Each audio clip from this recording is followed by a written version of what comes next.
নমস্কার বন্ধুরা, আমার চ্যানেলে সবাইকে স্বাগত। আপনারা সবাই কেমন আছেন? আজ আমাদের এখানে দিনটা দেখুন, খুব একটা রোদের তাপও নেই, আবার কিছুটা মেঘাচ্ছন্ন ভাবও আছে, কিন্তু প্রচণ্ড গরম লাগছে। আষাঢ় মাসে সবাই বিপত্তারিণী পুজো দেয় শনি বা মঙ্গলবারে, তাই আজ আমি সকালে উঠে আগেই পুজো দিয়ে নিয়েছি। আপনারা অনেকে নিশ্চয়ই আজ পুজো দিয়েছেন, অনেকে আবার মঙ্গলবারেও পুজো করবে।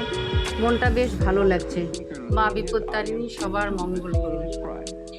এই দেখুন বন্ধুরা, যেহেতু আজকে নিরামিষ রান্না করছি, তাই ভাবলাম একটু নারকেলের বড়া করে দিই। নারকেলের বড়া করার জন্য আমি নারকেলটাকে কুড়িয়ে নিয়েছি, তারপরে এতে নুন, মিষ্টি, কাঁচা লঙ্কা মেখে এভাবে ভেজে নিচ্ছি। মিষ্টিটা অপশনাল, যারা মিষ্টি খান না দেবেন না, আমাদের ভালো লাগে একটু মিষ্টি মিষ্টি স্বাদ হয়, তাই দিলাম। এবার এটাকে ভালো করে ভেজে নেব। এদিকে আমি ভাতও বসিয়ে দিয়েছি, বড়া হতে হতে ভাতটাও হয়ে যাবে। এই দেখুন বড়াটা হচ্ছে, প্রায় হয়ে এসেছে। বড়াটার মধ্যে আমি অবশ্য অল্প আটাও মেখেছিলাম। আটা বা ময়দা যে যেমন পছন্দ করেন, চালের গুঁড়ো সেটা মেখে নেন। আমি আজকে আটা দিয়ে এটাকে বাইন্ডিং করেছি। বন্ধুরা, আমার নারকেলের বড়া তৈরি হয়ে গেছে।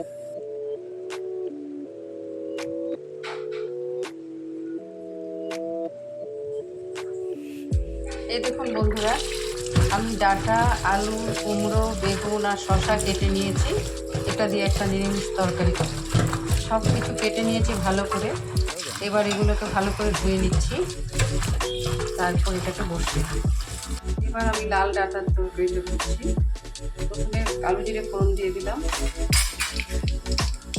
দুটো কাঁচা লঙ্কা দিয়ে দিচ্ছি।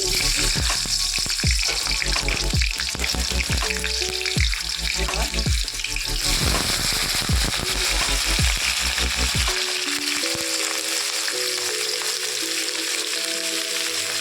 এখানে লাল ডাঁটা, শসা, কুমড়ো, বেগুন, আলু দিয়েছি। এই ডাঁটাটা বেশ ভালোই লাগে খেতে।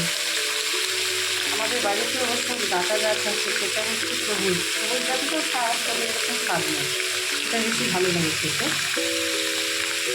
দিয়ে স্বাদ মতো নুন দিয়ে দিচ্ছি, হলুদ দিয়ে দিচ্ছি। এবার এটাকে ভালো করে মিলিয়ে, এটা হতে খানিকক্ষণ সময় নেবে, এটাকে ভালো করে মিশিয়ে নেব। এটাও খুব কম তেলেই হয়, খুব একটা বেশি তেল লাগে না, কিন্তু খেতে দারুণ লাগে এটা। আর ভাবলাম নিরামিষ যেহেতু করছি, তাহলে এটা করে নিই, সবাই খেতে পছন্দ করে, তাই করে নিচ্ছি। একটু নেড়ে চেড়ে এবার আমি এটাকে ঢেকে দেবো, কিছু সময়ের জন্য ঢেকে দিচ্ছি। মাঝে মাঝে ঢাকনাটা উঠিয়ে একটু নেড়ে দিচ্ছি, আবার ঢেকে দেবো। এই দেখুন এভাবে করছি, কিন্তু এভাবে এটা সব তরি তরকারিগুলো সেদ্ধ হবে না, কিছু কিছু শক্ত থাকছে, তাই এবার আমি এতে একটু জল দিই, বেশি না, অল্প জল দিয়ে কম আঁচে রেখে ঢেকে এটাকে কিছুক্ষণ করব।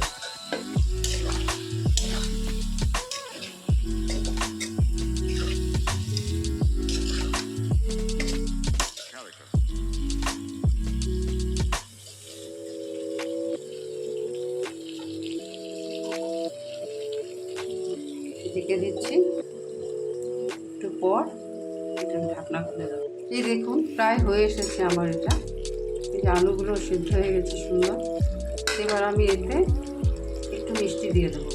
এ ধরনের তরকারিতে একটু মিষ্টি দিলে ভালো লাগে, আমরা পছন্দ করি বেশি একটু ঝাল ঝাল হবে, মিষ্টি স্বাদও আসবে। যারা পছন্দ করেন না দেবেন না। এবার একটু সময় রেখে এটাকে আমি নামিয়ে দেবো।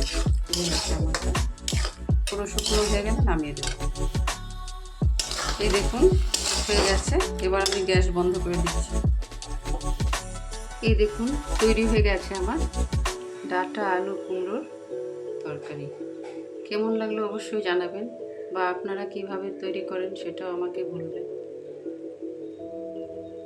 বন্ধুরা, আজকে আমার নিরামিষ দিনের রেসিপিতে থাকছে পাতলা মুগের ডাল, পনির আলুর তরকারি, যেটা রেসিপি শেয়ার করলাম, ডাঁটা কুমড়া আলু বেগুনের তরকারি, পাতলা আমের টক,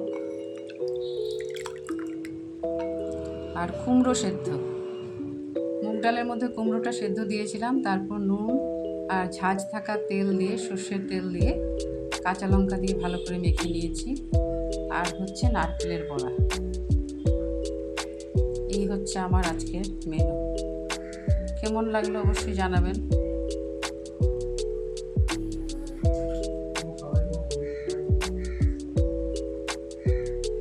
বন্ধুরা, তৈরি হয়ে গেছে আমার ডাঁটা আলু কুমড়োর তরকারি। কেমন লাগলো অবশ্যই জানাবেন। সবাই সুস্থ থাকুন, ভালো থাকুন। আবার দেখা হচ্ছে পরের ভিডিও।